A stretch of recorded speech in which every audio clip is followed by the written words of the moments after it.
एक गांव में किशन नाम का अनाथ लकड़हारा रहता था। गरीब होने की वजह से किशन से कोई भी दोस्ती नहीं करता था। किशन अपने घर पर अकेला ही रहता था। एक दिन की बात है, बारिश के बीच किशन जंगल से लकड़ी काटकर घर आ रहा था कि तभी उसने देखा कि एक छोटी चिड़िया बारिश में भीग रही थी। किशन उस छोटी चिड़िया को देखकर अपने आप से बोला, किशन, अरे ये तो बहुत प्यारी चिड़िया है। ये तो सर्दी से कांप रही है। अगर बारिश की बूंदें इसके शरीर पर और पड़ी तो ये बेचारी मर जाएगी। चलो मैं इसको अपने घर पर ले जाता हूँ। किशन उस चिड़िया को अपने घर पर ले आया। किशन ने उस चिड़िया की बहुत देखभाल की। कुछ ही दिनों में चिड़िया स्वस्थ हो गई। किशन ने बड़े प्रेम से उस चिड़िया का नाम चूचू रखा। एक दिन की बात है, किशन बाजार से एक बड़ा सा पिंजरा ले आया। पिंजरा देखकर चूचू उदास हो गई। किशन मुस्कुराते हुए, अरे उदास मत हो, ये पिंजरा में तुम्हें कैद करने के लिए नहीं बल्कि तुम्हारी रक्षा करने के लिए लाया हूँ। रात में यहाँ पर बिल्लियाँ बहुत आती है। इस पिंजरे में तुम सुरक्षित रहोगी। किशन की बात सुनकर चूचू अपने पंख फड़फड़ाती हुई अपने आप पिंजरे के अंदर चली गई।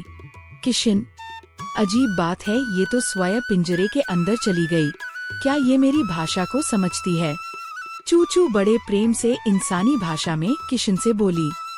हाँ किशन भैया, मैं आपकी भाषा समझती हूँ और आपकी भाषा बोल भी सकती हूँ। चिड़िया की जुबान से इंसानी भाषा सुनकर किशन बुरी तरह से घबरा गया। घबराइए मत किशन भैया, मैं आपको कोई नुकसान नहीं पहुँचाऊंगी। लेकिन इंसानी भाषा बोल कैसे सकती हो? तुम तो एक चिड़िया हो। मैं कोई जादुई चिड़िया नहीं हूँ। मुझे जंगल में एक आदिवासी कबीले में पाला था। उन्होंने ही मुझे इंसानी भाषा सिखाई थी। लेकिन तुम तो मुझे जंगल में बड़ी मुसीबत में मिली थी। तुम बारिश में भीग रही थी और तुम्हें सर्दी भी बहुत लग रही थी। तुम्हें शायद कोई छोड़ गया था। मैं जिस आदिवासी कबीले में रहती थी, वहाँ पर कुछ बदमाशों ने उन पर हमला कर दिया था। सब तितर बितर हो गए। मैं अपनी जान बचाकर वहाँ से भाग गई। जब मैं जंगल में आपको मिली थी, तब मैं बड़ी मुश्किल से अपनी जान बचाकर वहाँ पर बैठी थी। अब तुम घबराओ मत चूचू, तुम यहाँ पर बिल्कुल सुरक्षित हो। मैं तुम्हें कुछ नहीं होने दूंगा। उस दिन के बाद चूचू और किशन में गहरी दोस्ती हो गई। किशन चूचू से घंटों अकेले बातें करता रहता। कुछ दिनों बाद किशन बीमार पड़ गया। एक दिन की बात है, किशन बेहोश था। चूचू अपनी चोंच से रूमाल पानी में भिगोकर किशन के मुंह पर रखकर उसे होश में लाने की कोशिश कर रही थी। उसकी आंखों से लगातार आंसू बह रहे थे। किशन भैया, आप ठीक हो जाओगे। मैं ईश्वर से प्रार्थना करूंगी कि आप स्वस्थ हो जाओ। किशन बेहोश था कि तभी वहाँ पर गांव का ही एक दूसरा व्यक्ति नन्हू आ गया। नन्हू और किशन में पैसों को लेकर कुछ विवाद था।